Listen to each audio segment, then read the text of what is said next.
guys? It's the Yungavelle here, back at it with another video. I'm here with a very, very special guest and a new addition to the family. I want you guys to say hello to Lakshmi. This is Lakshmi. She is my 1-year-old emerald tree boa. She's about the same age as Cora. And just getting her used to everything. Totally different species than Cora, obviously, but still part of the boa family. Just getting her used to being handled, even though the species is an arboreal species, but she's not the reason why I'm making this video. I am making this video because I want to wrap up the 13 Virtues of Benjamin Franklin series. This is the final video in the 13-part series that I've been doing for basically some time this year. And we're here at the last video. If you guys are just tuning in, I've done 12 previous videos on the 13 Virtues of Benjamin Franklin. Benjamin Franklin was a very virtuous person and a very introspective person, so he but he wanted to really get nice at being a virtuous person.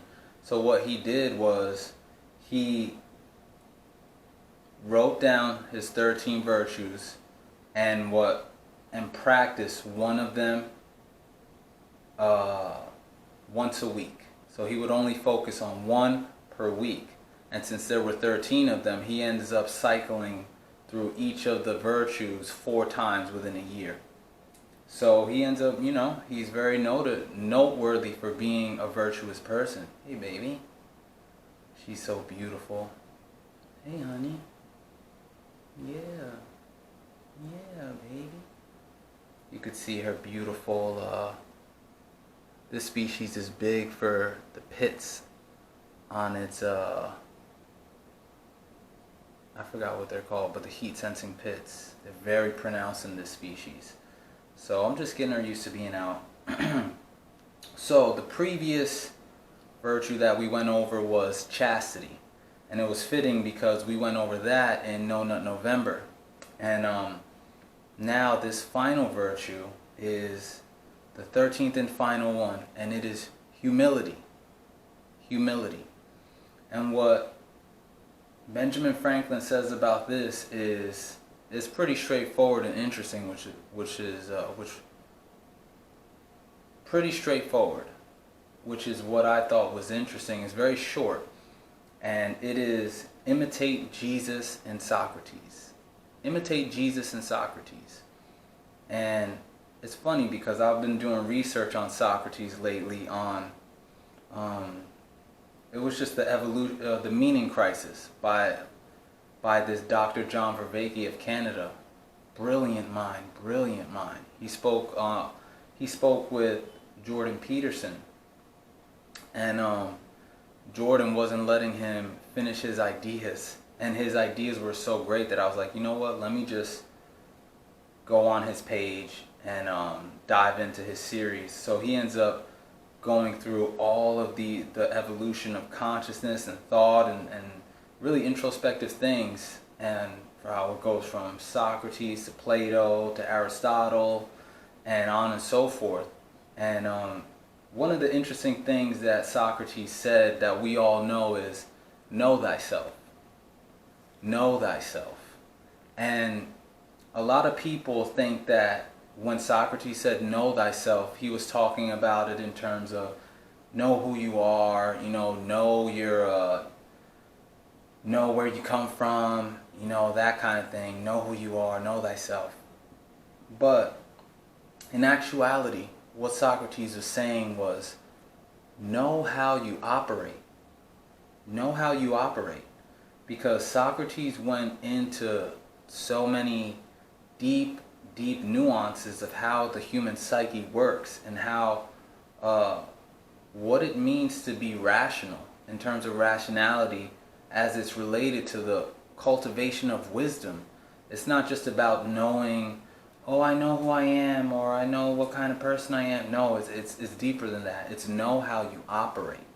Know how you operate in relation to the cultivation of wisdom, because that's what was, one of the things that was a philosophy, philosophia. Philos means, I believe, wisdom or knowledge or something, and Sophia is love, so it's like the love of wisdom or the love of truth, one of those things. And so it's know how you operate. Know how you operate. And one of the interesting things that he mentioned was how they were talking about insight. They were talking about insight. And they were talking about how those people who practice mindfulness, which basically means listening, being present in the moment, those people who practice mindfulness are more easily able to access the flow state.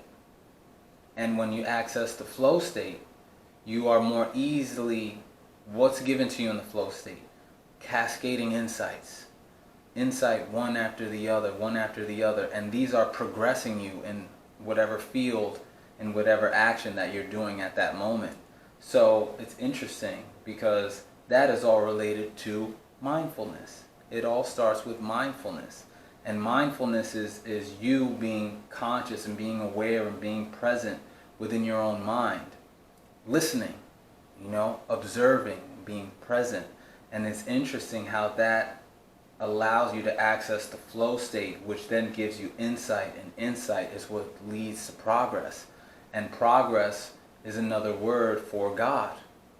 Because, like I said in the previous video, the future is open. The future is open, so you can actively participate in the creation of it by progressing. But the key thing is you have to participate. You have to participate, which is why it's so imperative for you to know how you operate. You see? And it's brilliant if you think about it.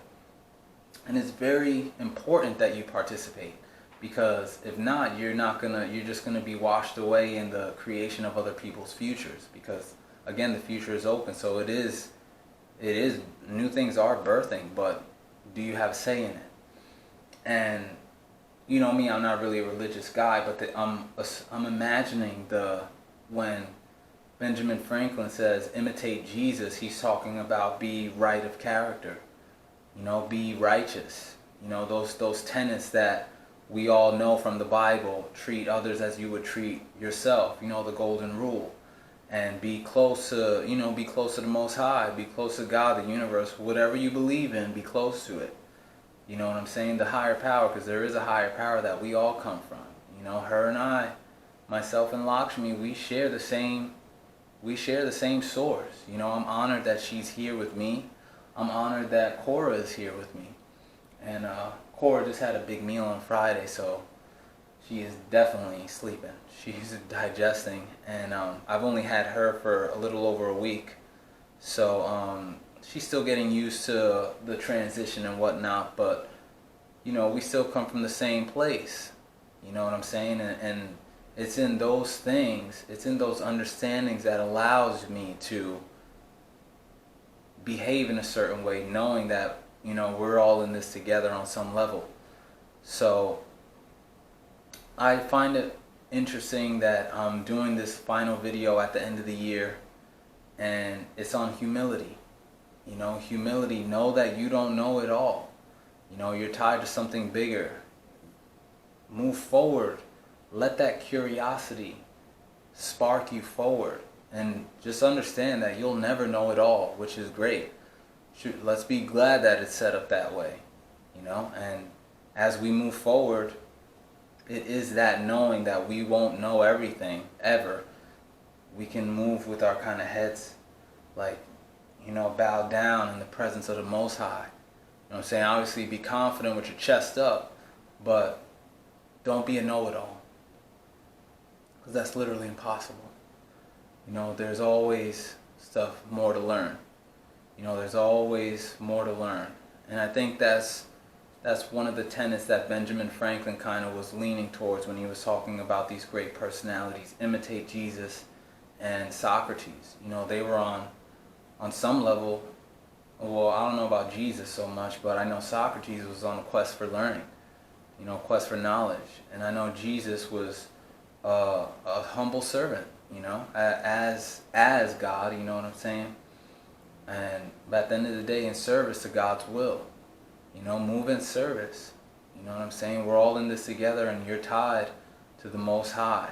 And, you know, there's this great saying that I've said over and over again that I got from one of my boys that also dove into the Vedic literature.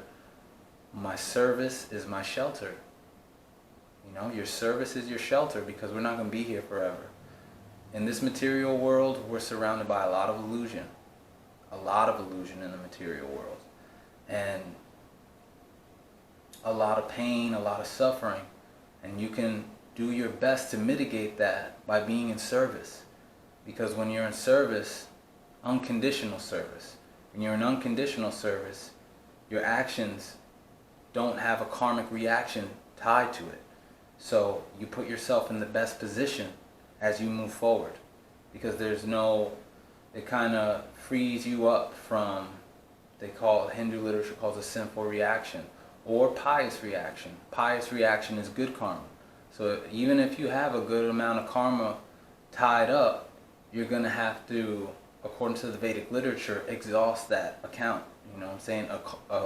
Exhaust that balance, which means you'll most likely have to take birth, albeit it might be in a way more pleasurable life or species or extraterrestrial or one where there's less suffering due to your pious, your good karma, but still you'll have to die and take birth, you know, on some level. So my service is my shelter. You know, I heard him say that, and that's stuck with me ever since. So I don't want to make this too long, but I think you guys get the point when Benjamin Franklin is saying imitate Jesus and Socrates. Ben Franklin was definitely onto something when he chose to enact this in his life, such to a point where he went through each one multiple times in a year, one at a time. You know, that's dope. And that's dope. So we're wrapping up the end of the year. This series is done, has come to a completion. So I really thank you guys for tuning in and sticking with me. And 13 virtues, we knocked it out. There's definitely some feeling of completion here. So right at the end of the year, I hope you guys have had a great year. Thanks for tuning in to the videos. Thanks for being part of the Wolf Pack. And new music, you already know music, I've been recording like crazy. So I just kind of been laying low, doing my thing, but still staying consistent. Consistency is king, guys. And I hope you guys have still been moving forward towards your goals. So I'm not going to say too much more. Y'all say hello, or should I say goodbye to the queen, the new queen. She's chilling. And guys, like I always say, till next time, remember, a greater perspective can lead to a greater connection.